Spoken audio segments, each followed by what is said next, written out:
Diam-diam suamiku bermain api dengan wanita sekantornya. Aku pura-pura kuat. Namun sekarang aku serahkan suamiku untuk gundiknya. Tepat di pernikahan mereka diam-diam aku menyusun strategi. Akan aku permalukan aib suamiku dan gundiknya tepat di acara pernikahan mereka. Sebelum lanjut ke ceritanya, seperti biasa, jangan lupa absen dari daerah mana saja bunda-bunda semuanya. Agar tali silaturahmi kita makin erat. Yang sudah subscribe, semoga rezekinya makin lancar.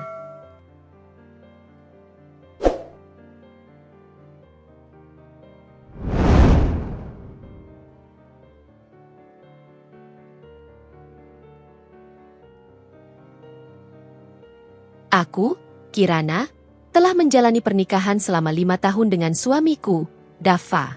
Awalnya, aku berpikir pernikahan kami adalah takdir yang indah. Dava adalah lelaki yang baik, pekerja keras, dan perhatian. Setidaknya, begitulah yang kulihat di awal. Aku bekerja sebagai seorang desainer interior freelance, sementara Dava adalah seorang manajer di sebuah perusahaan besar.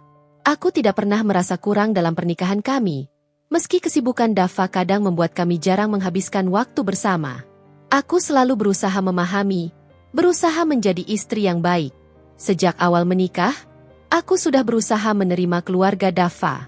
Mertuaku, Bu Rini, adalah tipe wanita yang suka mengatur. Ia sering mencampuri urusan rumah tangga kami, memberi nasihat yang terkadang terasa seperti sindiran. Seorang istri harus bisa mengurus rumah dengan baik, Kirana. Jangan terlalu sibuk bekerja, nanti suamimu mencari perhatian di tempat lain, katanya suatu waktu. Aku hanya tersenyum, mencoba tidak terlalu memikirkan ucapannya. Aku dan Dava belum dikaruniai anak. Aku ingin sekali memiliki buah hati. Tapi setiap kali aku mengajak Dava bicara soal ini, ia selalu menghindar. Nanti aja, Ran. Kita nikmati dulu masa-masa berdua. Begitu alasannya. Aku percaya padanya. Aku menunggu, berpikir bahwa suatu saat ia akan berubah pikiran. Namun, perlahan aku mulai menyadari sesuatu yang tidak biasa. Dava semakin sering pulang larut malam, bahkan akhir-akhir ini ia lebih sering tidur di kantor dengan alasan lembur. Ponselnya selalu ia simpan dengan ketat. Bahkan ia memasang password baru yang tidak ku ketahui. Saat aku bertanya, ia hanya tertawa kecil dan berkata, "Biar lebih aman aja, Ran. Dunia kerja sekarang banyak rahasia." Aku ingin percaya. Aku ingin mengabaikan firasat buruk yang terus mengganggu pikiranku. Namun, semuanya berubah ketika aku mulai melihat tanda-tanda yang lebih jelas. Aku mulai merasa ada yang berbeda dalam rumah tanggaku. Dava yang dulu selalu menyempatkan waktu untuk sekadar makan malam bersama, kini lebih sering pulang larut. Bahkan, di beberapa akhir pekan yang biasanya kami habiskan berdua, ia memilih untuk tetap di kantor dengan alasan pekerjaan. Awalnya, aku mencoba memahami. Aku tahu posisinya sebagai manajer menuntut tanggung jawab besar. Tapi semakin lama, aku merasa ada yang janggal. Pekerjaan Dava tidak seharusnya sepadat itu. Biasanya, kalau ada proyek besar, ia pasti akan membicarakannya denganku, bercerita tentang betapa sibuknya ia di kantor. Tapi sekarang, ia lebih tertutup, lebih dingin. Aku mulai memperhatikan kebiasaannya. Ponselnya tak pernah lepas dari genggamannya, bahkan saat ia tidur.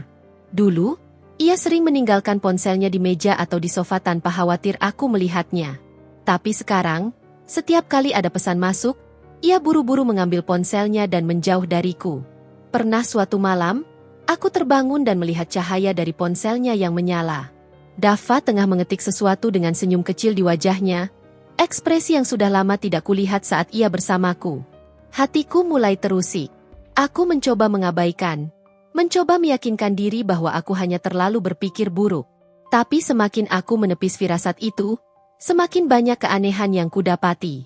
Aku bahkan mencoba bertanya dengan nada bercanda, "Mas, akhir-akhir ini sering banget lembur.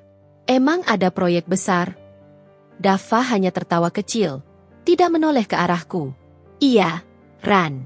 Namanya juga kerja. Pasti ada masa-masa sibuknya.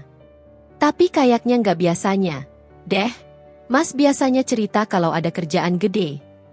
Kali ini, Dava menoleh dan tersenyum tipis. "Ran, nggak usah dipikirin. Aku kerja juga buat kita, kan? Aku terdiam. Jawabannya terdengar masuk akal, tapi tetap saja ada sesuatu yang tidak benar. Suatu hari, aku mencoba bertanya pada mertuaku, Bu Rini. Aku ingin tahu apakah ia tahu sesuatu yang tidak ku ketahui.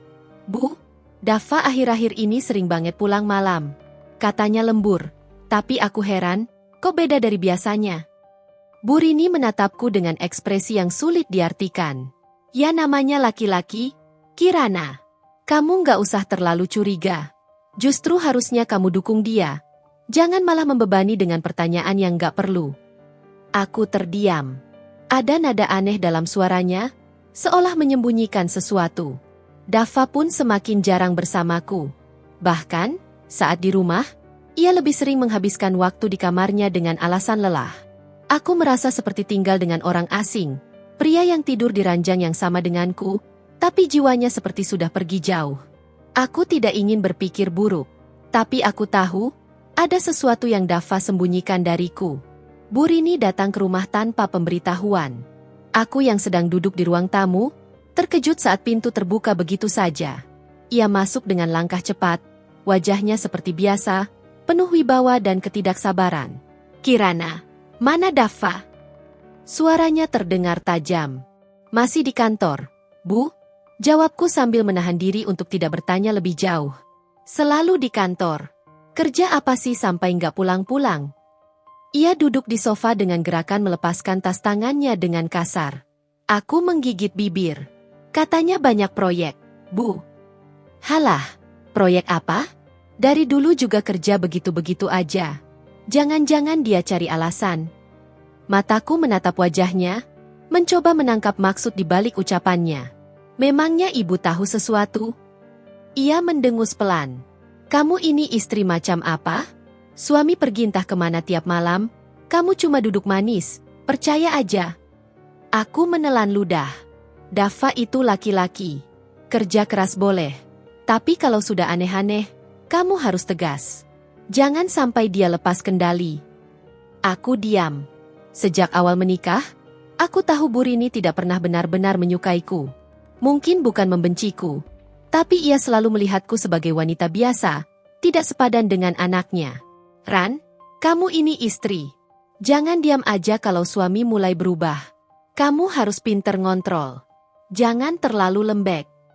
Aku mengangguk pelan. Meski di dalam hati aku merasa semakin tidak nyaman. Bu, kalau ibu tahu sesuatu, tolong katakan. Ia menatapku lama sebelum akhirnya berdecak. Ya sudah, kamu pikirin baik-baik. Kalau Dava pulang nanti, coba perhatikan lebih dalam. Lihat baik-baik siapa yang ada di sekitarnya. Aku ingin bertanya lebih lanjut, tapi Bu Rini sudah berdiri, mengambil tasnya, lalu melangkah keluar. Pikiranku semakin kacau. Aku duduk termenung di sofa, berusaha menghubungkan semua kejanggalan yang terjadi selama ini. Malamnya, Dava pulang lebih malam dari biasanya. Wajahnya terlihat lelah, tapi ada sesuatu yang berbeda di matanya. Seperti rasa puas yang tersembunyi. Aku berdiri di ambang pintu, menunggu reaksinya. Kamu belum tidur? Aku menggeleng. Mas lembur lagi? Iya, tadi ada meeting dadakan. Aku mencoba menangkap tatapan matanya, tapi ia menghindar. Aku mendekat, mencium aroma tubuhnya yang berbeda. Ada jejak parfum yang bukan miliknya, bukan juga milikku. Aku tahu aroma ini. Aroma yang manis, lembut, dan memikat. Bukan aroma pekerja kantoran yang baru pulang dari meeting. Hatiku mencelos. Aku ingin bertanya, tapi lidahku keluh. Dava melewatiku begitu saja. Berjalan menuju kamar tanpa menoleh. Aku berdiri di tempatku, tanganku mengepal. Sesuatu dalam pernikahanku sedang berubah. Aku bisa merasakannya. Hanya saja belum tahu seberapa dalam luka yang akan kuterima. Malam-malam berikutnya terasa semakin berat. Aku mencoba bersikap seperti biasa.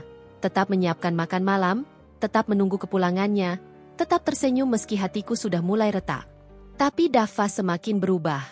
Setiap kali pulang, ia selalu mencari alasan untuk bertengkar.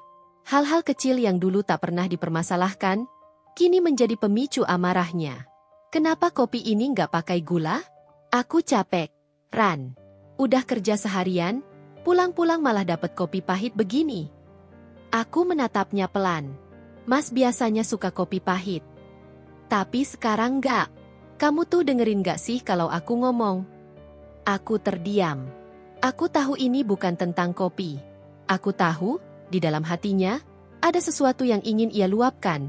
Tapi ia tak pernah mau mengatakan yang sebenarnya. Malam lain, saat aku mencoba mengajaknya bicara, Dava langsung membentakku. Kamu itu maunya apa sih? Aku kerja capek-capek buat keluarga ini, tapi tiap pulang malah ditanyain terus. Aku cuma pengen ngobrol. Mas, kita udah jarang bicara seperti dulu. Ya karena kamu selalu nyari masalah. Aku menunduk. Aku tidak mencari masalah. Aku hanya ingin suamiku kembali seperti dulu. Aku tetap bertahan, tetap bersabar. Aku menahan air mata setiap malam, menelan kepedihan yang semakin dalam. Aku tidak ingin bertengkar, tidak ingin membuat suasana semakin buruk. Aku hanya ingin rumah ini tetap utuh, tetap hangat seperti dulu. Tapi kehangatan itu semakin lama semakin menghilang. Suatu malam, aku menunggu Dava pulang seperti biasa. Waktu sudah menunjukkan pukul 12 malam, tapi ia belum juga datang.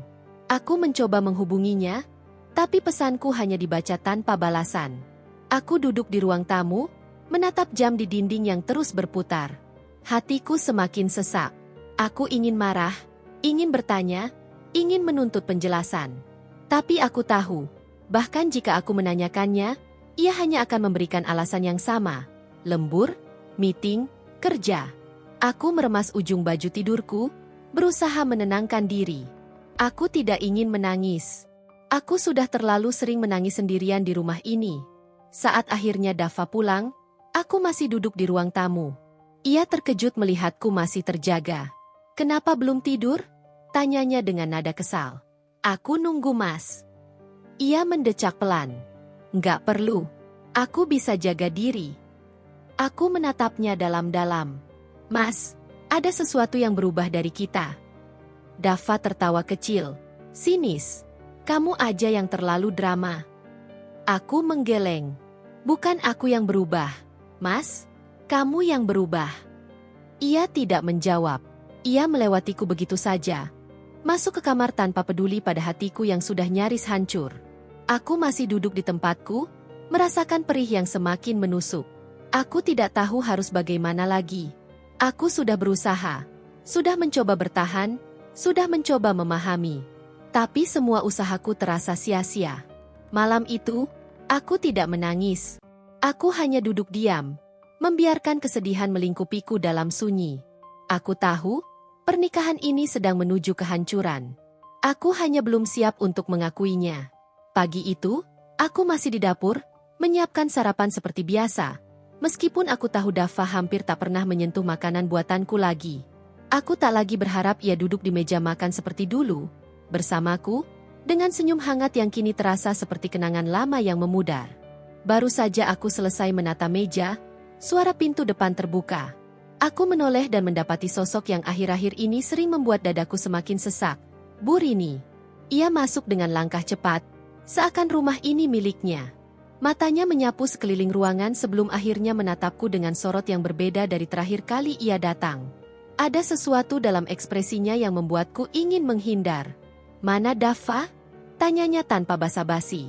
Masih di kamar, Bu. Ia mendengus. Pantas saja. Dia pasti capek kerja keras demi keluarga ini. Aku tidak membalas. Dava memang kerja keras. Tapi aku tak yakin apakah semua itu masih untuk keluarga ini, atau sudah untuk wanita lain. Bu Rini duduk di sofa, meletakkan tas tangannya yang mahal di atas meja. Aku bisa mencium aroma parfum tajam dari tubuhnya, pertanda ia baru saja dari suatu tempat yang cukup mewah. Aku baru hendak kembali ke dapur ketika ia tiba-tiba berkata, Ran, kamu tahu kan, anakku itu lelaki hebat. Ganteng, pintar, punya pekerjaan bagus. Jadi kalau banyak perempuan yang tertarik sama dia, ya itu wajar. Langkahku terhenti. Aku berbalik menatapnya, mencoba memahami maksud dari perkataannya. Ibu maksud? Ia tersenyum kecil. Senyum yang membuat perutku mual. Kamu nggak perlu marah atau cemburu kalau Dava punya seseorang yang baru. Hatiku mencelos. Aku tidak menyangka ia akan membahas ini secara terang-terangan. Seseorang yang baru? Ulangku, meski aku sudah tahu jawabannya. Bu Rini mengangguk dengan penuh kebanggaan. Kamu tahu kan siapa itu Naila? Naila. Nama yang belakangan ini terus mengusik pikiranku. Yang samar-samar mulai kudengar dari obrolan di belakangku, dari gosip-gosip kecil yang terdengar di lingkungan kantor Daffa. Aku menahan napas. Saya tahu. Bu Rini tersenyum puas. Bagus. Karena mulai sekarang, kamu harus mulai mengerti posisimu. Aku menggigit bibir, mencoba menenangkan gejolak dalam dadaku. Paham posisi saya. Ia menyilangkan tangan di dada, menatapku seakan aku ini bukan lagi menantunya, tetapi seseorang yang harus ia singkirkan. Kamu harus tahu, Kirana, Naila itu bukan perempuan sembarangan. Dia itu dari keluarga kaya. Ayahnya pemilik beberapa perusahaan besar. Kamu pikir kenapa Daffa bisa dapat proyek-proyek baru belakangan ini? Itu semua karena Naila. Aku terdiam. Dada ini semakin terasa sakit. Jadi ini alasannya? Ibu rela anaknya berselingkuh hanya karena perempuan itu kaya? Tanyaku dengan suara bergetar. Bu Rini mengangkat bahu. Bukan soal selingkuh, Ran. Ini tentang masa depan. Kamu pikir kamu bisa memberikan Daffa kehidupan yang lebih baik? Kamu cuma perempuan biasa, Kirana. Sementara Naila bisa membawa Daffa ke dunia yang lebih tinggi. Aku tertawa kecil, getir. Jadi ini semua tentang uang. Bukan hanya uang. Ini tentang kesempatan, status, kemapanan. Aku mengepalkan tangan. Dan bagaimana dengan saya, Bu? Saya ini istrinya. Bu Rini berdiri, berjalan mendekat hingga jaraknya hanya beberapa langkah dariku. Ia menatapku tajam, penuh wibawa seperti biasanya. Kamu bisa pergi dengan tenang, Kirana. Kamu sudah bersama Daffa 5 tahun. Itu cukup. Sekarang saatnya dia punya istri yang lebih baik. Darahku mendidih mendengar kata-katanya. Aku tidak percaya ibu mertuaku sendiri bisa sejahat ini. Aku menatapnya dengan mata penuh luka. Saya kira ibu akan berpihak pada saya. Tapi ternyata saya salah. Ibu sama seperti Daffa. Mata ibu hanya bisa melihat uang, status, dan gengsi. Ia terkekeh pelan. Bukan soal gengsi, Kirana. Aku hanya realistis. Aku menarik napas panjang, mencoba menahan gemuruh dalam hatiku. Jadi ibu datang ke sini hanya untuk menyuruh saya pergi. Bu Rini tersenyum dingin. Lebih baik kamu yang sadar diri daripada nanti Daffa yang mengusirmu dengan cara yang lebih buruk. Aku menelan ludah, menahan air mata yang ingin jatuh. Aku ingin berteriak, ingin meluapkan semua amarah dan sakit hati ini, tapi aku tahu itu tidak akan mengubah apapun. Aku hanya bisa berdiri di tempatku, membiarkan kata-kata pedih itu menancap dalam-dalam ke hatiku. Bu Rini mengambil tasnya, berjalan ke pintu tanpa menoleh lagi ke arahku. Sebelum ia benar-benar pergi, ia berkata, "Kamu perempuan baik, Kirana. Tapi hidup ini butuh lebih dari sekadar kebaikan." Aku hanya bisa menatap punggungnya yang semakin menjauh. Sementara tubuhku terasa semakin lemah. Aku baru saja kehilangan seseorang yang dulu kupanggil suami. Dan sekarang, aku juga kehilangan ibu mertuaku. Aku benar-benar sendirian. Baik, saya akan lanjutkan cerita dengan lebih mendetail, menjaga alur tetap stabil dan logis, serta membuat pembaca semakin penasaran. Akan saya kembangkan dengan konflik yang semakin dalam dan memperkuat emosi Kirana sebagai tokoh utama. Berikut lanjutan ceritanya. Gagal mengedit. Saya akan lanjutkan cerita di kanvas agar lebih panjang, detail, dan sesuai dengan keinginan Anda. Berikut kelanjutannya. Novel drama rumah tangga. Aku duduk termenung di ruang tamu, menatap kosong ke arah lantai. Kata-kata Bu Rini masih menggema di telingaku, menusuk hati yang sudah lelah terluka.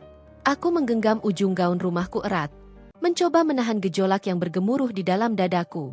Aku ingin marah, ingin berteriak, tapi untuk apa? Semua orang sudah memilih berpihak pada Daffa dan wanita itu. Malamnya, saat Daffa pulang, aku mencoba mengajaknya bicara. Namun, seperti yang sudah kuduga, ia hanya membalas dengan tatapan dingin. Dulu, ia pulang membawa senyum, menanyakan kabarku, membelai rambutku dengan lembut. Kini, Ia pulang dengan wajah lelah yang penuh kebosanan, seakan melihatku adalah sesuatu yang memberatkan. Aku menyajikan makan malam seperti biasa. Namun, Dava hanya menatapnya sekilas sebelum akhirnya menghembuskan napas berat. Aku nggak lapar, katanya singkat. Aku menatapnya, mencoba membaca pikirannya. Aku tahu ia berbohong. Dava bukan tipe orang yang melewatkan makan malam. Namun, aku paham apa penyebabnya. Ia pasti sudah makan bersama Naila sebelum pulang. Aku mencoba menahan emosi. Mas, kita bisa bicara sebentar? Dava mengangkat wajahnya. Tentang apa lagi? Tentang apa lagi? Aku ingin tertawa mendengar pertanyaannya. Seakan semua ini bukan masalah besar. Seakan pengkhianatan yang ia lakukan adalah hal sepele. Aku menarik napas dalam. Aku tahu, Mas. Aku tahu tentang Naila. Dava terdiam. Matanya menatapku dengan tajam. Lalu ia tersenyum miring. Jadi, kamu sudah tahu? Hatiku semakin perih melihat reaksinya. Tidak ada penyesalan, tidak ada rasa bersalah. Hanya ada kepuasan dalam nada suaranya. Sejak kapan? Tanyaku, suaraku sedikit bergetar. Dava bersandar di kursinya, memainkan ujung sendok dengan santai. Sejak beberapa bulan lalu. Aku menggigit bibir, berusaha menahan air mata. Kenapa, Mas? Ia terkekeh. Kenapa? Karena aku bosan, Kirana. Aku bosan dengan rumah ini, dengan kehidupan kita yang itu-itu saja. Aku terdiam. Hatiku semakin hancur mendengar alasannya yang begitu dangkal. Aku sudah memberikan seluruh hatiku untuknya. Tapi ternyata, itu tidak pernah cukup. Dan ibu tahu? Tanyaku pelan. Dava tersenyum sinis. Tentu saja. Ibu mendukungku. Naila itu wanita luar biasa. Cantik, kaya, dan bisa membawaku ke level yang lebih tinggi. Aku mengatupkan kedua tanganku erat-erat. Jadi, menurut Mas, pernikahan kita selama 5 tahun ini tidak ada artinya. Dava mendengus. 5 tahun yang membosankan. Jawabannya seperti tamparan keras di wajahku. Aku tidak bisa lagi menahan air mataku. Aku berbalik, menutupi wajahku agar ia tidak melihat betapa rapuhnya aku saat ini. Aku merasa seperti perempuan paling bodoh di dunia, karena masih berharap ada sedikit kebaikan dalam dirinya. Tanpa berkata apa-apa lagi, aku bangkit dari tempat duduk dan berjalan menuju kamar. Aku tidak ingin melihatnya lagi malam ini. Saat aku berbaring di kasur, pikiranku terus berputar. Jika ini benar-benar akhirnya, maka aku harus menerima kenyataan itu. Tapi aku tidak akan pergi begitu saja. Tidak setelah semua yang mereka lakukan padaku. Aku akan menyusun rencana. Aku akan memastikan mereka mendapatkan balasan yang setimpal. Aku duduk termenung di ruang tamu, menatap kosong ke arah lantai. Kata-kata Burini masih menggema di telingaku, menusuk hati yang sudah lelah terluka. Aku menggenggam ujung gaun rumahku erat, mencoba menahan gejolak yang bergemuruh di dalam dadaku. Aku ingin marah, ingin berteriak, tapi untuk apa? Semua orang sudah memilih berpihak pada Dava dan wanita itu. Malamnya, saat Dava pulang, aku mencoba mengajaknya bicara. Namun, seperti yang sudah kuduga, ia hanya membalas dengan tatapan dingin. Dulu, ia pulang membawa senyum, menanyakan kabarku, membelai rambutku dengan lembut. Kini, ia pulang dengan wajah lelah yang penuh kebosanan, seakan melihatku adalah sesuatu yang memberatkan. Aku menyajikan makan malam seperti biasa. Namun, Dava hanya menatapnya sekilas sebelum akhirnya menghembuskan napas berat. Aku nggak lapar, katanya singkat. Aku menatapnya, mencoba membaca pikirannya. Aku tahu ia berbohong. Dava bukan tipe orang yang melewatkan makan malam. Namun, aku paham apa penyebabnya. Ia pasti sudah makan bersama wanita itu sebelum pulang. Aku mencoba menahan emosi. Mas, kita bisa bicara sebentar? Dava mengangkat wajahnya. Tentang apa lagi? Tentang apa lagi? Aku ingin tertawa mendengar pertanyaannya. Seakan semua ini bukan masalah besar. Seakan pengkhianatan yang ia lakukan adalah hal sepele. Aku menarik napas dalam. Aku tahu, Mas. Aku tahu tentang Naila. Dava terdiam. Matanya menatapku dengan tajam. Lalu ia tersenyum miring. Jadi, Kamu sudah tahu. Hatiku semakin perih melihat reaksinya. Tidak ada penyesalan, tidak ada rasa bersalah. Hanya ada kepuasan dalam nada suaranya. Sejak kapan? Tanyaku, suaraku sedikit bergetar. Dava bersandar di kursinya, memainkan ujung sendok dengan santai. Sejak beberapa bulan lalu. Aku menggigit bibir, berusaha menahan air mata. Kenapa, Mas? Ia terkekeh. Kenapa? Karena aku bosan, Kirana. Aku bosan dengan rumah ini, dengan kehidupan kita yang itu-itu saja. Aku terdiam. Hatiku semakin hancur mendengar alasannya yang begitu dangkal. Aku sudah memberikan seluruh hatiku untuknya, tapi ternyata itu tidak pernah cukup. Dan ibu tahu? Tanyaku pelan. Dava tersenyum sinis. Tentu saja. Ibu mendukungku. Naila itu wanita luar biasa. Cantik, kaya, dan bisa membawaku ke level yang lebih tinggi. Aku mengatupkan kedua tanganku erat-erat. Jadi, menurut Mas, pernikahan kita selama 5 tahun ini tidak ada artinya. Dava mendengus. 5 tahun yang membosankan. Jawabannya seperti tamparan keras di wajahku. Aku tidak bisa lagi menahan air mataku. Aku berbalik, menutupi wajahku agar ia tidak melihat betapa rapuhnya aku saat ini. Aku merasa seperti perempuan paling bodoh di dunia, karena masih berharap ada sedikit kebaikan dalam dirinya. Tanpa berkata apa-apa lagi, aku bangkit dari tempat duduk dan berjalan menuju kamar. Aku tidak ingin melihatnya lagi malam ini. Saat aku berbaring di kasur, pikiranku terus berputar. Jika ini benar-benar akhirnya, maka aku harus menerima kenyataan itu. Tapi aku tidak akan pergi begitu saja. Tidak setelah semua yang mereka lakukan padaku. Aku akan menyusun rencana. Aku akan memastikan mereka mendapatkan balasan yang setimpal. Aku tidak akan membiarkan pengkhianatan ini berakhir tanpa konsekuensi. Dava pulang semakin malam. Setiap hari ada alasan baru. Entah rapat mendadak, tugas dari kantor, atau menemani rekan kerja. Saat aku mencoba menanyakannya, ia hanya menatapku dingin. Seakan kehadiranku di rumah ini tidak ada artinya lagi. Aku menyiapkan makan malam, menunggunya di meja makan seperti istri yang baik. Tapi makanan itu tetap utuh, dingin, tanpa disentuh sedikit pun. Aku mencoba tetap tabah. Walau dada ini terasa sesak. Dava yang dulu hangat, perhatian, selalu menggenggam tanganku saat bercerita, kini hanya bayangan yang nyaris tak bisa kusentuh. Ibu mertuaku mulai sering datang ke rumah. Tidak untuk menjengukku, tapi untuk mengawasi Dava. Setiap kedatangannya selalu penuh sindiran, selalu membuatku merasa rendah di hadapannya. Kirana, kamu masih di rumah aja? Suaranya mengalun tajam sambil matanya menyapu ruangan seolah menilai seberapa layak aku menjadi istri anaknya. Aku menelan ludah, mencoba bersikap tenang. Iya, Bu. Kenapa? Ia mengangkat alis. Kamu itu udah nikah 5 tahun. Tapi hidup Dava nggak berubah. Masih gitu-gitu aja. Nggak ada peningkatan. Aku menatapnya, merasakan sesuatu bergejolak di dada. Sejak awal, aku tahu ia tidak pernah benar-benar menyukaiku. Ia hanya menerima karena Dava memaksa. Dan sekarang, saat ada wanita lain yang lebih kaya, lebih berkelas, ia mulai berani menunjukkan ketidaksukaannya secara terang-terangan. Aku mengeratkan genggaman tanganku di pangkuan. Bu, Mas Dava kerja keras. Kami baik-baik aja.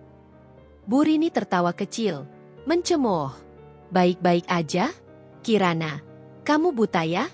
Dava itu bisa jauh lebih sukses kalau bukan karena kamu. Dia harusnya menikah dengan wanita yang bisa membantunya naik kelas. Dadaku semakin sesak. Aku ingin membalas, ingin berteriak, ingin memberitahu bahwa aku sudah melakukan yang terbaik. Tapi aku tahu, Bu Rini tidak akan pernah mau mendengarku. Saat itu, ponsel Bu Rini berbunyi. Aku tidak bermaksud menguping, tapi suara nyaringnya memenuhi seluruh ruangan. Iya. Nak Naila, tante di rumah Dava. Oh, kamu udah siapin kejutan buat Dava? Wah, pasti dia seneng banget. Aku menahan napas. Nama itu, Naila. Wanita itu bahkan sudah begitu dekat dengan mertuaku. Mereka bersekongkol. Aku menggigit bibir, menahan air mata yang ingin jatuh. Aku menoleh ke arah cermin di ruang tamu, melihat pantulan wajahku yang tampak lelah dan kusam. 5 tahun. 5 tahun aku berusaha menjadi istri yang baik, tapi semua itu sia-sia. Bu Rini menutup telepon dan menatapku dengan tatapan meremehkan. Lihat, Kirana. Dava udah punya pilihan yang lebih baik. Kalau kamu punya harga diri, kamu harusnya tahu kapan harus pergi. Aku menunduk, menatap lantai yang terasa berputar. Pergi? Aku tidak akan pergi begitu saja. Aku akan membuat mereka menyesal. Aku akan menunggu. Aku akan menyusun strategi. Dan ketika saatnya tiba, aku akan memastikan mereka merasakan sakit yang lebih dalam dari yang kurasakan sekarang. Dava pulang larut malam lagi. Bahkan lebih larut dari biasanya. Aku sudah terbiasa dengan suara deru mobilnya di depan rumah saat waktu hampir subuh. Aku bangkit dari sofa, menghampirinya dengan senyum yang dipaksakan. Namun, seperti dugaanku, ia hanya melewatiku tanpa menoleh sedikit pun. Dava, panggilku pelan. Ia berhenti sejenak, menatapku dengan mata lelah yang tak lagi menyimpan kasih sayang. Apa lagi? Dadaku sesak. Aku ingin menanyakan banyak hal. Kemana saja dia? Dengan siapa? Apa benar semua dugaanku? Tapi yang keluar dari bibirku hanya satu kalimat sederhana. Kamu sudah makan? Ia mendengus. Gak usah sok perhatian, Kirana. Hanya itu, lalu ia melangkah pergi ke kamar tanpa menunggu jawabanku. Aku tetap berdiri di tempatku, menatap punggungnya yang dulu selalu memberi rasa aman. Kini punggung itu terasa begitu asing. Dingin. Aku berjalan ke meja makan, melihat hidangan yang masih utuh. Aku menarik napas panjang, mengambil piringku sendiri, lalu duduk dan mulai menyendok makanan ke mulut. Aku harus tetap makan. Aku harus tetap kuat. Keesokan paginya, aku terbangun lebih awal, menyiapkan sarapan seperti biasa. Dava turun ke ruang makan dengan wajah kusut. Tanpa menatapku, ia mengambil ponselnya yang tertinggal di meja. Aku meliriknya sekilas. Di layar ponselnya, ada pesan masuk dari Naila. Sayang, tadi malam aku mimpiin kamu. Aku nggak sabar ketemu nanti malam. Love you. Dada ini seperti diremas. Aku berpura-pura sibuk menuang teh, mencoba mengendalikan gemetar di tanganku. Dava sadar aku melihat pesan itu. Seketika, ia mematikan layar ponselnya, lalu menatapku tajam. Jangan pernah usil dengan urusan yang bukan urusanmu. Aku terkekeh kecil. Bukan urusanku? Aku menatapnya dengan pandangan penuh luka. Aku ini istrimu, Dava.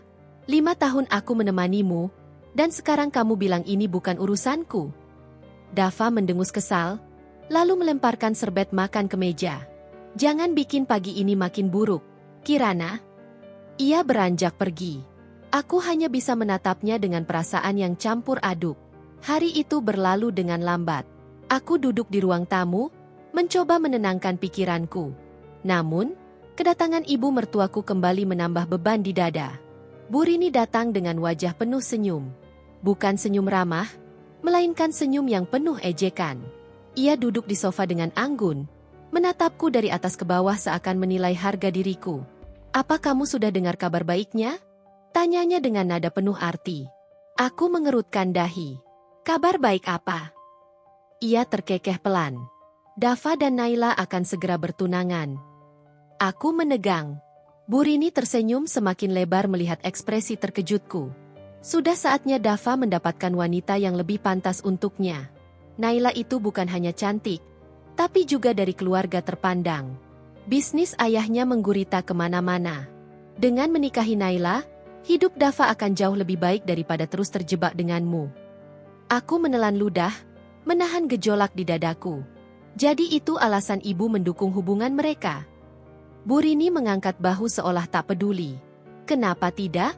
Aku ingin yang terbaik untuk anakku. Aku menggigit bibir. Ingin rasanya aku berteriak, ingin menangis, ingin membela diriku sendiri. Tapi aku tahu percuma. Aku menarik napas dalam-dalam, mencoba meredam emosiku. Aku menatap Bu Rini dengan pandangan yang lebih tajam. Kalau begitu, selamat saja untuk mereka. Bu Rini terdiam sesaat. Mungkin tidak menyangka aku akan merespon seperti ini. Aku tersenyum tipis. Tapi ingat, Bu, Seperti pepatah bilang, hidup ini seperti roda. Kadang di atas, kadang di bawah.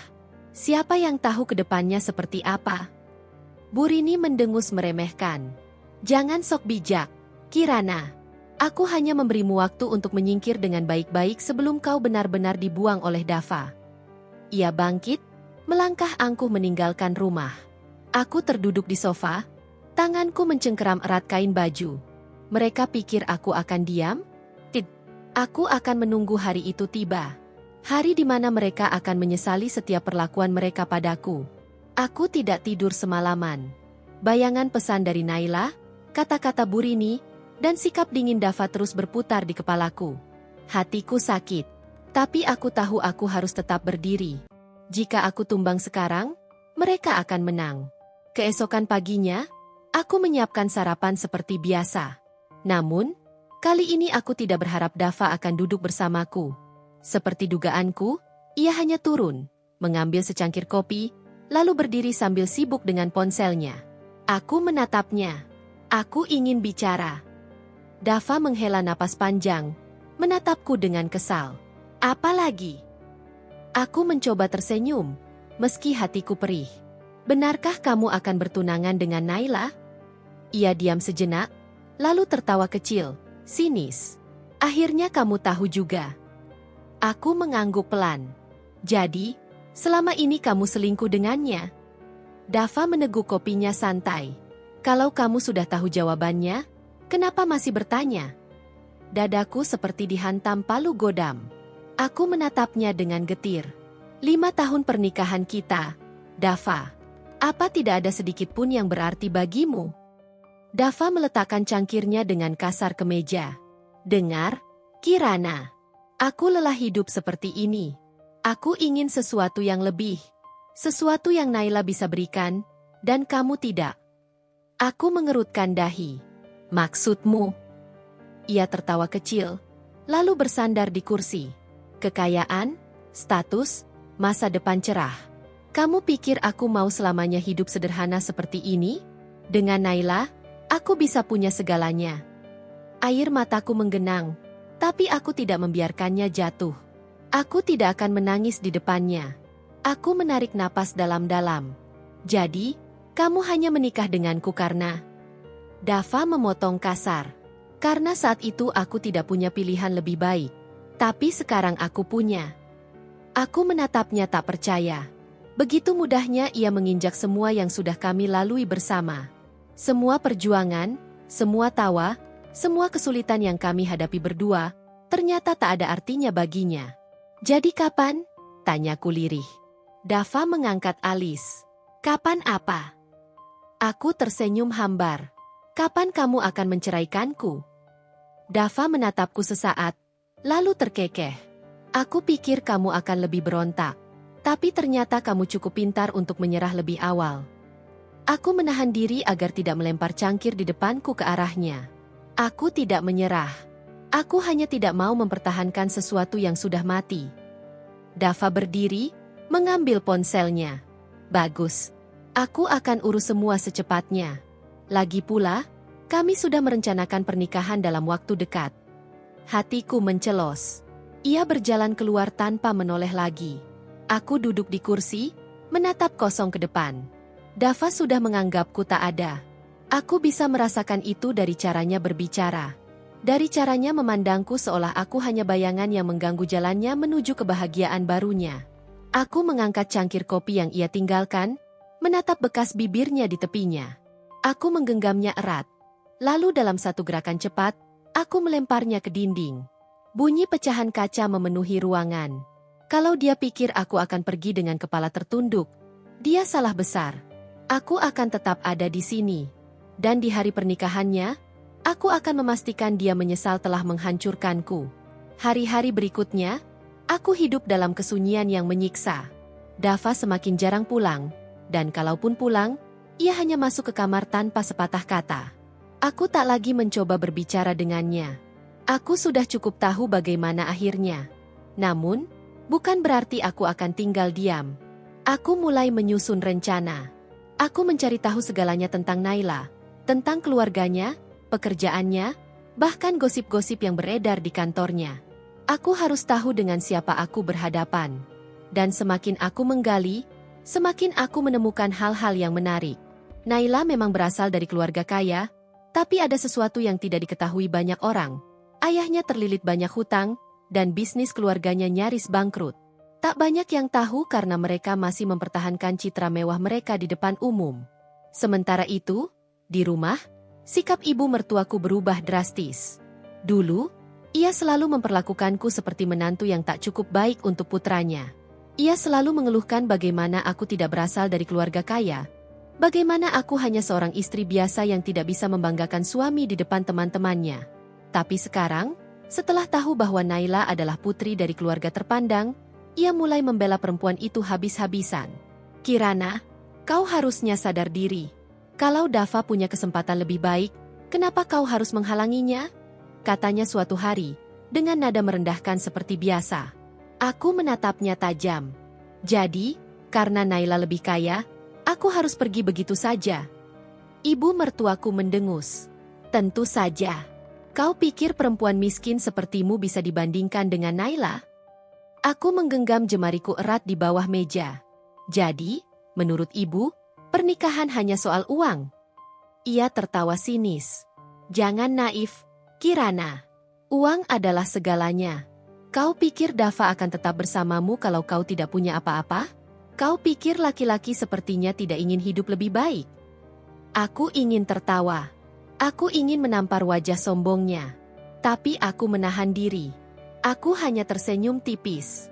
Baiklah, kalau memang begitu, mari kita lihat bagaimana akhirnya. Ibu mertuaku menyipitkan mata. Apa maksudmu? Aku berdiri, merapikan piring di meja. Tidak ada. Aku hanya tidak sabar melihat bagaimana semuanya akan berakhir. Dan aku sungguh-sungguh dengan ucapanku. Semakin hari, aku semakin banyak mengumpulkan bukti.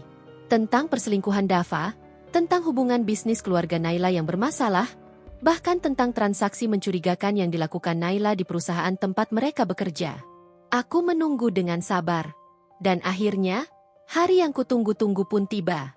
Undangan pernikahan Dava dan Naila sampai di tanganku. Dengan angkuhnya, ibu mertuaku menyerahkannya padaku, seolah ingin menggosokkan luka itu lebih dalam lagi. Pastikan kau datang, katanya dengan senyum penuh kemenangan. Aku menatap undangan itu lama. Kemudian aku tersenyum. Tentu saja, Ibu. Aku tidak akan melewatkan acara sebesar ini. Karena pada hari itu, aku akan memastikan mereka mendapatkan balasan yang setimpal. Hari pernikahan itu tiba. Aku melangkah masuk ke aula pernikahan yang megah dengan gaun hitam elegan, sesuatu yang tak biasa di sebuah pesta pernikahan. Semua mata menoleh ke arahku, tapi aku tak peduli. Aku melangkah dengan tenang, penuh percaya diri, sementara di dalam dadaku, amarah yang selama ini kupendam bergolak hebat. Di atas pelaminan, Dava dan Naila berdiri dengan senyum bahagia, seolah dunia ini hanya milik mereka. Ibu mertuaku berada di samping mereka, tampak bangga seolah ini adalah kemenangan besar dalam hidupnya. Aku berjalan lebih dekat, hingga mereka akhirnya menyadari kehadiranku. Dava menegang. Senyumnya menghilang, tergantikan oleh keterkejutan yang tak bisa ia sembunyikan. Naila menggenggam lengannya erat, seolah takut aku akan melakukan sesuatu. Ibu mertuaku melangkah mendekat dengan tatapan puas. Ah, Kirana, aku tidak menyangka kau benar-benar datang. Kau tahu, kau harusnya belajar untuk menerima kenyataan. Pernikahan ini tetap akan terjadi, dengan atau tanpa kehadiranmu. Aku tersenyum tipis. Oh, aku sangat menerima kenyataan, Bu. Justru aku datang untuk merayakan hari istimewa ini bersama kalian. Dava menatapku penuh kewaspadaan. Apa yang kau lakukan di sini, Kirana? Aku mengangkat alisku. Bukankah aku sudah diundang? Tentu saja aku datang. Aku bahkan menyiapkan hadiah khusus untuk kalian. Aku melangkah ke arah panggung, menggenggam mikrofon yang ada di dekat meja tamu VIP. Seluruh tamu mulai berbisik-bisik.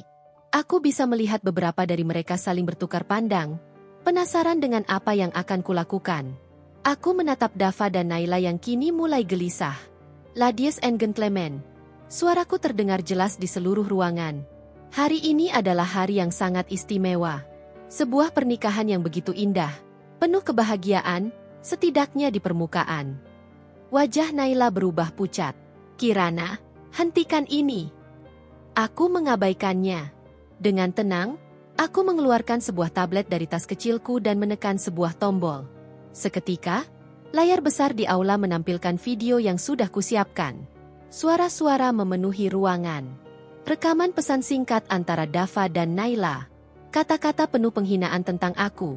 Tentang bagaimana aku disebut sebagai beban yang harus segera disingkirkan. Lalu rekaman video, Dava dan Naila di sebuah hotel, bercumbu mesra saat aku masih sah menjadi istrinya. Tamu-tamu mulai terkejut. Beberapa dari mereka menutup mulut, sebagian yang lain mulai merekam dengan ponsel mereka. Bisik-bisik berubah menjadi suara gaduh. Ibu mertuaku melangkah maju, wajahnya merah padam. Kirana, apa-apaan ini? Hentikan segera. Aku menatapnya tajam.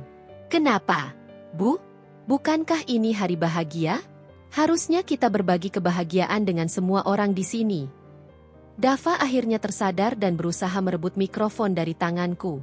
Cukup, Kirana. Kau sudah gila.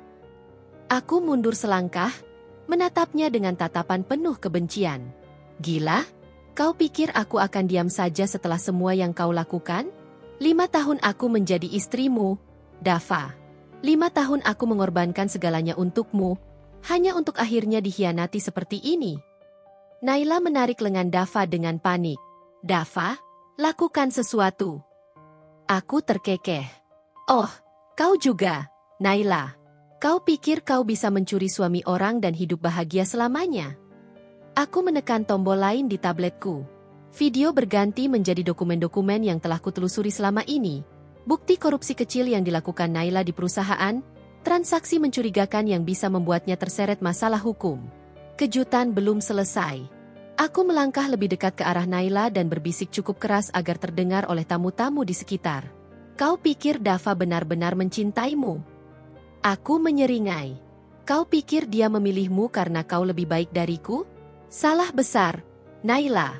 Dia hanya tertarik pada hartamu. Dan tahukah kau sesuatu yang lebih menarik? Aku menoleh ke arah layar. Bisnis keluargamu sedang sekarat. Naila, hutang ayahmu menumpuk. Aku yakin Dava tak tahu soal ini, kan? Dava menegang. Apa maksudmu? Aku menatapnya dengan sinis. Aku mencari tahu semuanya. Keluarga Naila hampir bangkrut. Mereka hanya berpura-pura masih kaya untuk menjaga gengsi. Dan kau, Dava, kau baru saja menikahi seorang wanita yang sebentar lagi tidak punya apa-apa. Bukankah itu ironi yang luar biasa? Dava menoleh ke arah Naila, wajahnya mulai berubah. Apa yang dia katakan? Naila, apa ini benar? Naila tergagap. Dava, dengarkan aku. Jadi, kau menipuku? Suara Dava mulai dipenuhi kemarahan. Kau bilang keluargamu kaya. Kau bilang kita tidak akan pernah kesulitan uang.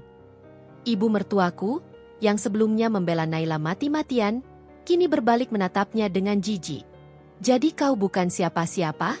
Lalu apa gunanya Dava menikahimu? Kini Naila yang panik. Tunggu. Aku masih bisa menjelaskan. Aku tersenyum puas. Aku tahu Dava. Aku tahu bagaimana sifat aslinya. Bagaimana ia hanya peduli pada dirinya sendiri dan keuntungannya. Dan kini, ketika ia tahu bahwa Naila bukanlah sumber kekayaan yang diharapkannya, ia pasti mulai menyesal. Aku menyerahkan mikrofon pada panitia. Terima kasih atas undangannya. Aku rasa pernikahan ini tak perlu dilanjutkan. Kemudian aku berbalik dan melangkah pergi. Di belakangku, suasana menjadi kacau. Dava dan Naila bertengkar hebat. Ibu mertuaku menjerit-jerit, sementara tamu-tamu terus merekam dengan ponsel mereka. Aku melangkah keluar dari aula dengan kepala tegak. Aku telah membalas dendam. Aku telah menghancurkan mereka seperti mereka telah menghancurkanku. Dan aku tidak akan pernah menoleh ke belakang lagi. Aku melangkah keluar dari aula pernikahan dengan napas yang masih memburu. Tapi hatiku, ya Tuhan, hatiku terasa begitu ringan. Beban yang selama ini kutahan akhirnya terlepas. Dan untuk pertama kalinya setelah sekian lama, aku merasa menang. Dari dalam aula, suara jeritan ibu mertuaku masih terdengar. Aku bisa membayangkan wajahnya yang merah padam, penuh kemarahan dan kehancuran. Dava dan Naila pasti sedang berada di tengah badai emosi yang mengoyak kebahagiaan semu mereka. Aku tak peduli lagi. Itu semua pantas mereka dapatkan. Tapi langkahku terhenti di depan lobi hotel. Aku mendongak, memandang gedung megah yang selama ini mereka gunakan untuk menghinaku, untuk mempermalukanku. Aku tersenyum tipis. Lucu, dulu aku berpikir dunia mereka begitu indah dan tinggi, sementara aku hanyalah perempuan sederhana yang tak pantas berada di dalamnya. Tapi nyatanya, dunia mereka hanyalah ilusi. Aku yang selama ini mereka remehkan, justru kini berdiri lebih tinggi dari mereka. Suara dering telepon menyadarkanku. Aku merogoh tas dan melihat nama yang tertera di layar. Ya, Pak. Bu Kirana, kami baru saja menerima laporan dari orang dalam di perusahaan Naila. Keluarga mereka sedang berada di ambang kebangkrutan. Kredit-kredit yang mereka ajukan mulai ditolak, dan beberapa mitra bisnis mereka sudah menarik investasi. Aku terkekeh pelan. Bagus. Pastikan informasi itu menyebar ke rekan-rekan bisnis mereka. Aku ingin semua orang tahu bahwa keluarga mereka bukan lagi siapa-siapa. Baik, Bu. Aku menutup telepon, mataku kembali menatap ke arah aula pernikahan. 3 hari setelah pernikahan yang berubah menjadi bencana itu, berita tentang skandal keluarga Naila dan kebangkrutan mereka menyebar kemana-mana. Media mulai membahasnya, menyoroti bagaimana pernikahan megah itu ternyata hanya kedok untuk menutupi kondisi finansial mereka yang sekarat. Lebih mengejutkan lagi, Dava mengajukan pembatalan pernikahan. Aku tak terkejut. Dava bukan pria yang setia, bukan pria yang mau hidup susah. Sejak awal dia hanya mengincar kenyamanan dan kemewahan. Begitu dia tahu Naila bukan lagi tambang emas, tentu saja dia akan mencari jalan keluar. Ibu mertuaku. Perempuan itu kini tak lagi punya keberanian untuk bersikap sombong. Dia yang tadinya begitu mendukung Naila, kini justru berbalik menghina dan menyalahkannya atas semua yang terjadi. Aku sempat mendengar dari seseorang bahwa dia bahkan memohon-mohon kepada keluarga Naila agar tetap mempertahankan pernikahan, berharap masih bisa mendapatkan keuntungan dari mereka. Tapi tentu saja, semuanya sudah terlambat. Mereka semua kini jatuh ke dalam kehancuran yang mereka buat sendiri.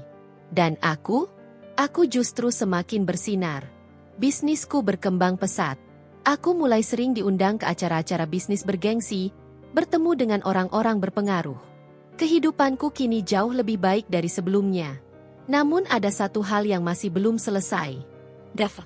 Pria itu mencoba menghubungiku beberapa kali. Aku mengabaikannya. Tapi hari ini, entah kenapa, aku ingin melihat betapa putus asanya dia. Aku mengangkat teleponnya. Kirana? Suaranya terdengar serak.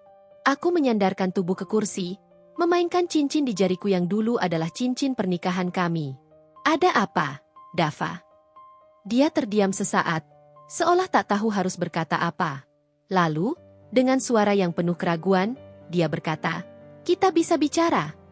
Aku terkekeh pelan. Tentang apa? Tentang bagaimana kau meninggalkanku demi wanita lain? Atau tentang bagaimana kau sekarang kehilangan segalanya? Dava menarik napas panjang.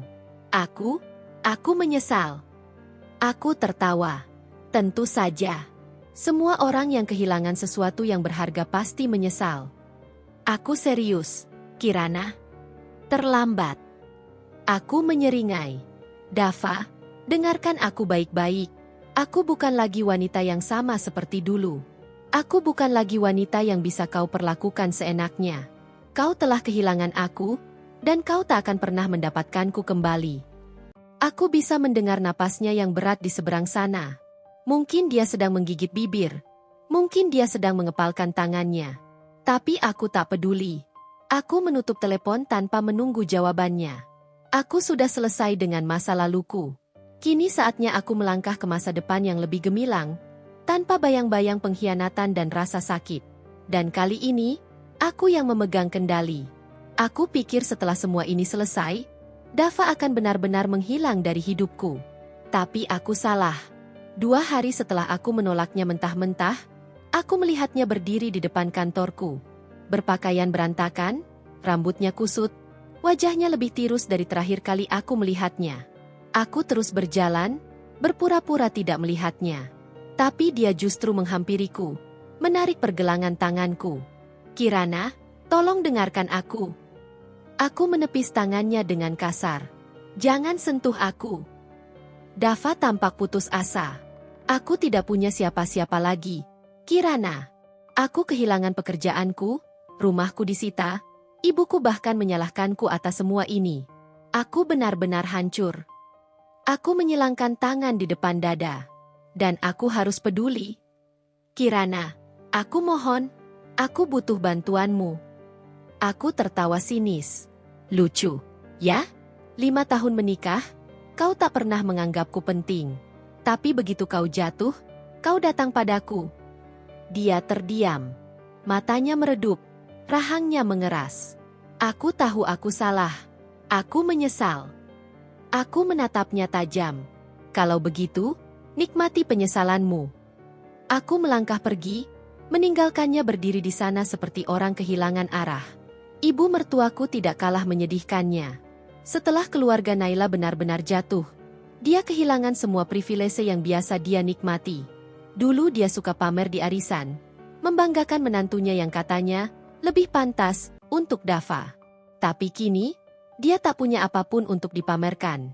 Yang lebih menyedihkan, semua orang yang dulu mengelilinginya mulai menjauh. Tak ada lagi yang peduli padanya.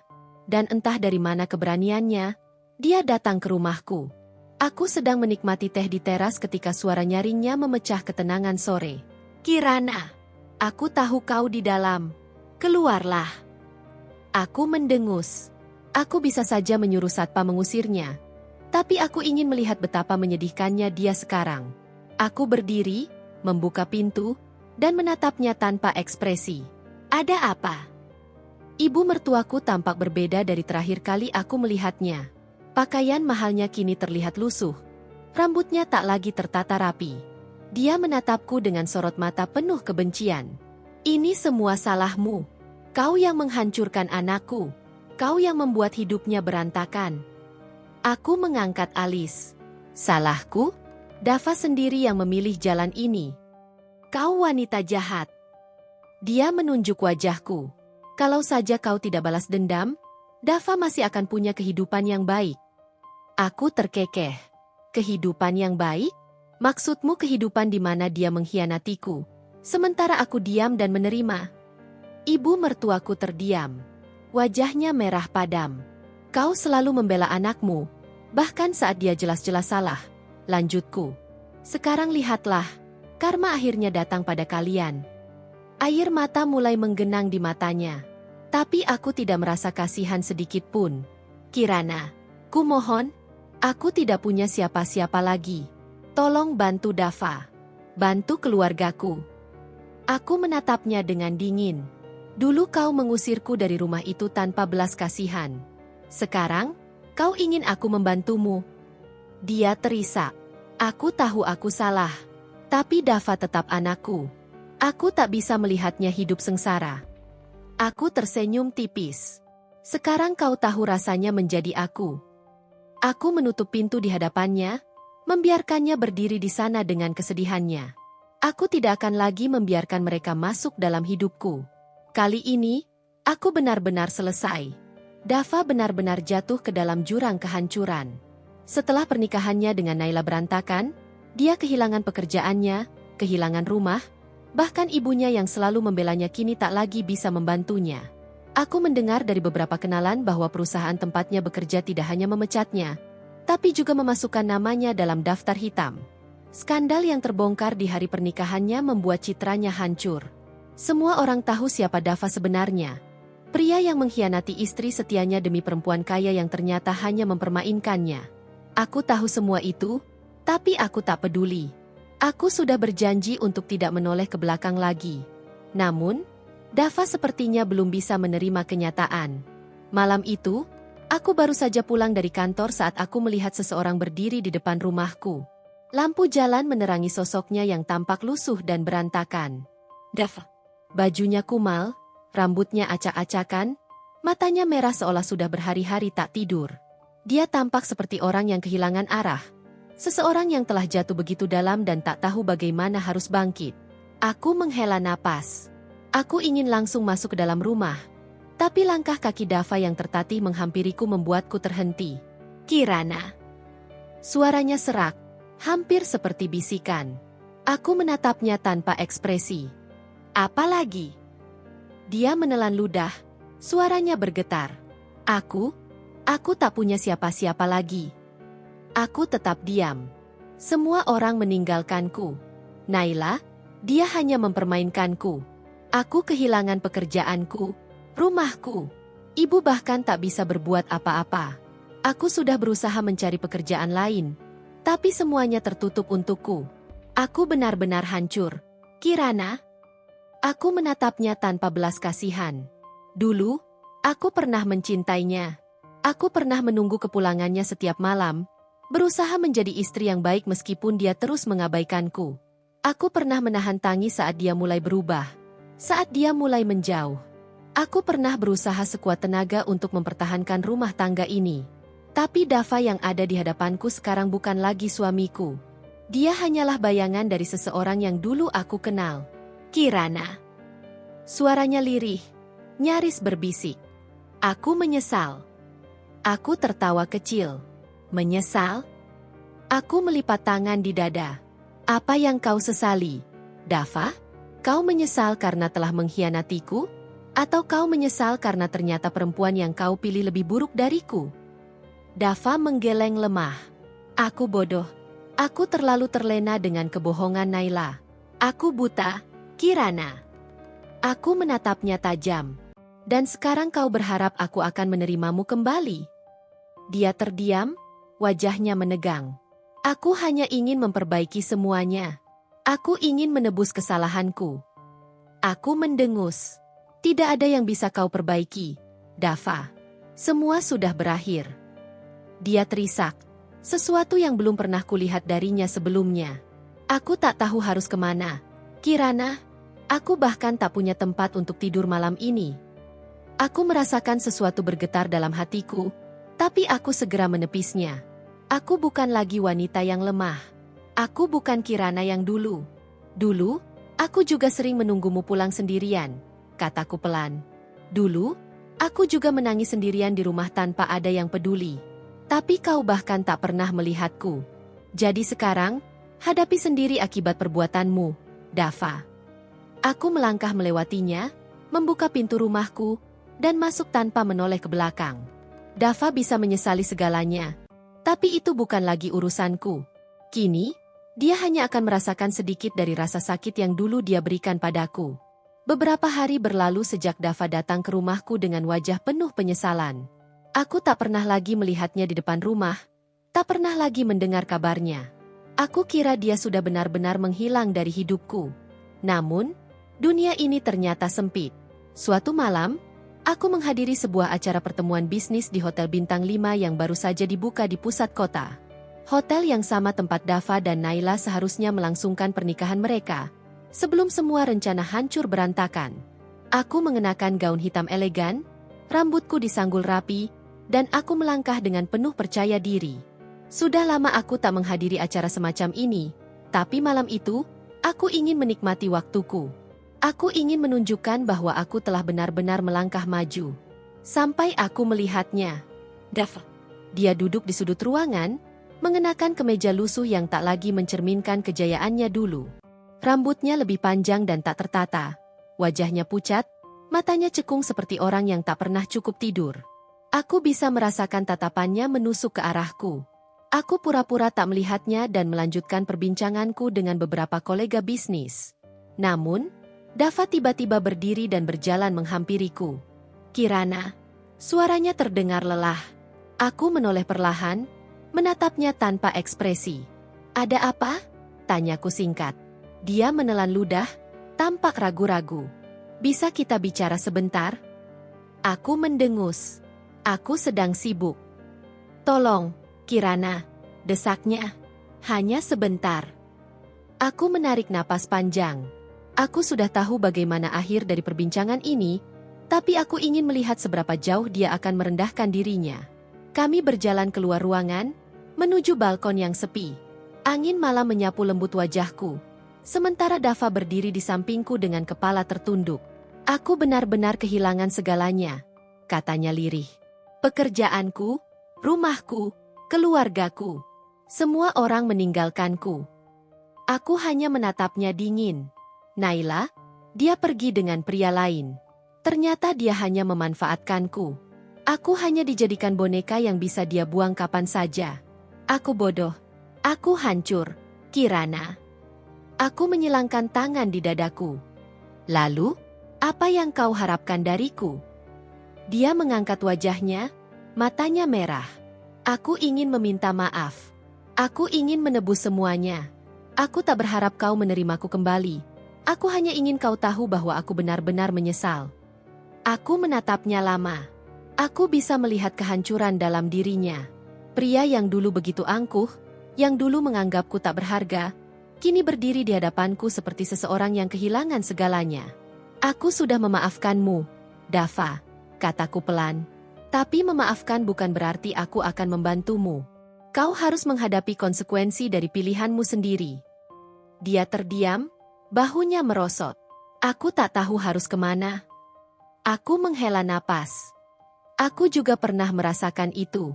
Tapi aku memilih untuk bangkit. Sekarang, pilihan ada padamu. Aku berbalik, meninggalkannya sendirian di balkon itu. Aku tak ingin lagi membuang waktuku untuk seseorang yang telah menyia-nyiakanku. Malam itu, aku pulang dengan perasaan lega. Semua dendam, semua sakit hati, telah aku lepaskan. Aku tak perlu lagi membalas dendam. Karena kenyataan sudah menghukum Dava lebih dari yang bisa aku lakukan. Akhirnya, aku benar-benar bebas. Beberapa bulan berlalu sejak pertemuanku dengan Dava di hotel itu. Aku tak pernah mendengar kabarnya lagi, dan aku tak peduli. Hidupku kini jauh lebih tenang. Aku semakin sibuk mengembangkan bisnis yang dulu kujalankan bersama Dava, tetapi kini sepenuhnya menjadi milikku. Aku bertemu dengan orang-orang baru, menjalin relasi bisnis yang lebih luas, dan menikmati kehidupanku yang sekarang. Suatu hari, aku menerima undangan pernikahan. Bukan dari Dava, bukan dari orang-orang yang aku kenal dekat, tapi dari seseorang yang membuatku sedikit terkejut. Naila. Ya? Wanita yang dulu merebut Dava kini menikah dengan pria lain. Aku membaca undangannya dengan ekspresi datar. Rupanya, benar seperti yang Dava katakan malam itu, Naila hanya mempermainkannya. Begitu Dava jatuh miskin dan tak lagi memiliki apa-apa, Naila dengan mudahnya berpaling pada pria lain yang lebih kaya dan berpengaruh. Aku tersenyum sinis. Semua memang telah berputar seperti roda. Sementara itu, dari kabar yang kudengar, Dava benar-benar jatuh ke titik terendahnya. Setelah kehilangan pekerjaan, rumah, dan bahkan keluarganya yang dulu begitu membelanya, kini ia hidup berpindah-pindah dari satu tempat ke tempat lain. Ia tak lagi memiliki kebanggaan yang dulu selalu ia junjung tinggi. Aku tak merasa kasihan. Aku hanya merasa puas karena keadilan telah datang padanya. Hari itu, aku menatap diriku di cermin. Wajahku terlihat lebih tenang, lebih bahagia. Aku sudah melangkah jauh dari masa lalu yang menyakitkan. Kini, saatnya aku menutup buku lama dan membuka lembaran baru dalam hidupku. Dengan penuh keyakinan, aku melangkah ke depan, meninggalkan semua kenangan pahit di belakang. Aku sudah menang, bukan karena aku menghancurkan Dava, tetapi karena aku berhasil membangun kembali diriku menjadi seseorang yang lebih kuat dan bahagia tanpa dirinya. Dan itu adalah kemenangan terbaik yang pernah aku dapatkan. Setelah bertahun-tahun melewati banyak luka dan penghinaan, akhirnya aku bisa berdiri tegak tanpa beban. Kini, aku telah membuktikan bahwa aku bisa hidup tanpa Dava, tanpa keluarga yang dulu selalu merendahkanku. Aku adalah Kirana yang baru. Di sebuah pagi yang cerah, aku duduk di balkon apartemen mewah yang kumiliki. Secangkir kopi hangat ada di genggamanku. Aku menatap ke langit, membiarkan angin sepau-sepau menerpa wajahku. Telepon genggamku bergetar. Sebuah pesan masuk dari nomor tak dikenal. Kirana, maaf. Aku benar-benar menyesal. Aku sudah kehilangan segalanya. Bisakah kita bertemu? Pesan dari Dava. Aku hanya menatap layar tanpa ekspresi. 5 tahun lalu, mungkin aku akan berlari menemuinya. 5 tahun lalu, mungkin aku akan menangis penuh harapan. Tapi kini, tidak ada lagi ruang di hatiku untuknya. Aku menghapus pesan itu tanpa membalas. Aku tak butuh permintaan maafnya. Aku sudah memaafkannya jauh sebelum ia menyadari kesalahannya. Lalu, ponselku kembali bergetar. Kali ini, pesan dari seseorang yang lebih berarti dalam hidupku sekarang. Kirana, sudah siap? Aku menunggumu di lobi. Aku tersenyum. Laki-laki yang kini mengisi hatiku, seorang pria yang berbeda dengan Dava, sudah sabar menungguku. Seseorang yang menghargai dan mencintaiku dengan tulus. Aku mengambil tas, melangkah penuh keyakinan. Di lobi, sosok itu berdiri dengan senyum hangatnya. Dia meraih tanganku, menggenggamnya erat. Hari ini, kita akan merayakan hari yang spesial untukmu, ucapnya. Aku tersenyum, merasa damai. Hari-hari gelap telah berakhir. Kini, aku melangkah ke masa depan yang lebih bahagia, dengan seseorang yang pantas berada di sisiku. Pesan untuk para pembaca. Dalam hidup, kita mungkin akan dikhianati, dihancurkan, bahkan dijatuhkan oleh orang-orang yang kita cintai. Tapi ingatlah, jangan pernah membiarkan kesedihan menguasai kita. Bangkit, buktikan bahwa kita lebih kuat dari rasa sakit itu. Jangan pernah takut kehilangan orang yang tidak menghargaimu, karena suatu saat, akan ada seseorang yang melihatmu sebagai harta yang paling berharga. Terima kasih telah mengikuti kisah Kirana. Semoga cerita ini bisa menjadi inspirasi bagi kalian yang tengah berjuang melewati masa sulit. Tetap kuat, tetap percaya pada diri sendiri.